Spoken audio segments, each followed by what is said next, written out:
for? The movement in language teaching has been towards what? A more natural approach. B, lectures and note-taking. C, learning step by step. Or D, making students study in an English-speaking country. So traditional teaching was very much a lecture style, with the teacher standing up at the front and saying, "Students, write this down." Well, we don't teach that way anymore because we know that we need to reflect first language acquisition. So which one of these does that? Well, first language acquisition is natural. There's no specific learning that we do when we're learning how to at least speak our first language. So our answer is A, a more natural approach. Learning step by step isn't really effective because we learn by a context, what's around us. A more natural approach is how we really want to teach English.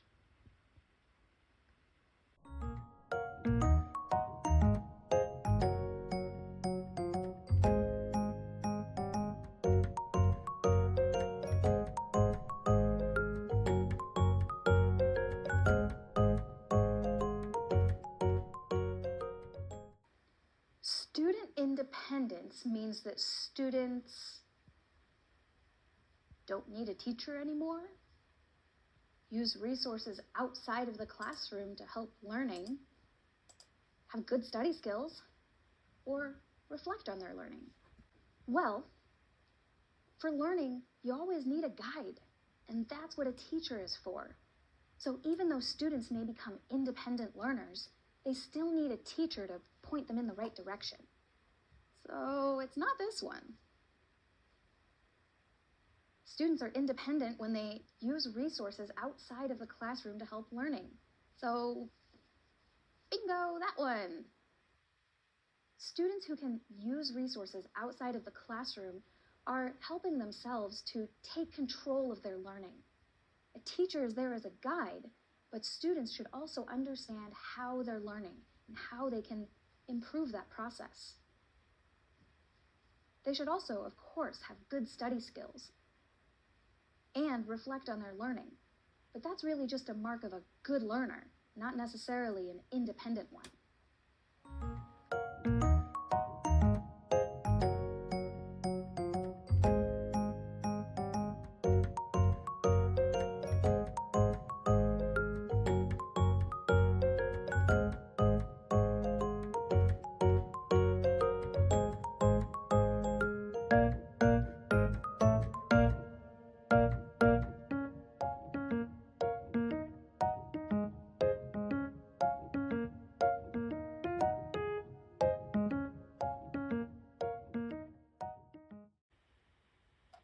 In the inductive method, students learn through seeing how language works in action.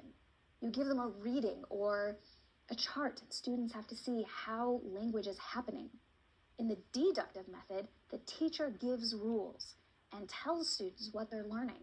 They'll write a grammar rule on the board and students copy it down and start trying to create sentences. So observation, practice, and experience is the inductive method, where students are discovering for themselves.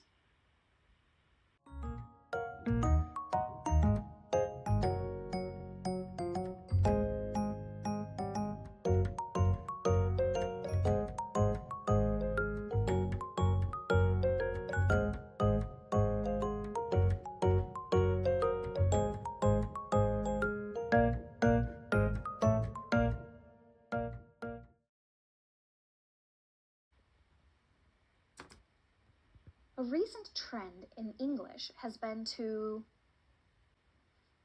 So again, when we're talking about descriptive teaching, we want to teach those trends that are happening in the English language. And it's not to stop using nouns. We'd never know what we're talking about. Using nouns as verbs has actually become very common, especially with the advent of social media. We say things like, "Oh, Facebook me," or I don't know, it's hard to think of, but we do it.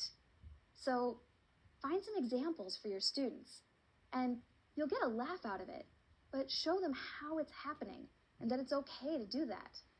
Now remember, it only happens in certain situations. You can't really just say, oh, you can verbify anything. That's kind of a point when we're talking about how we start using nouns as verbs. So we make fun of English a lot, but there are some things that are actually happening.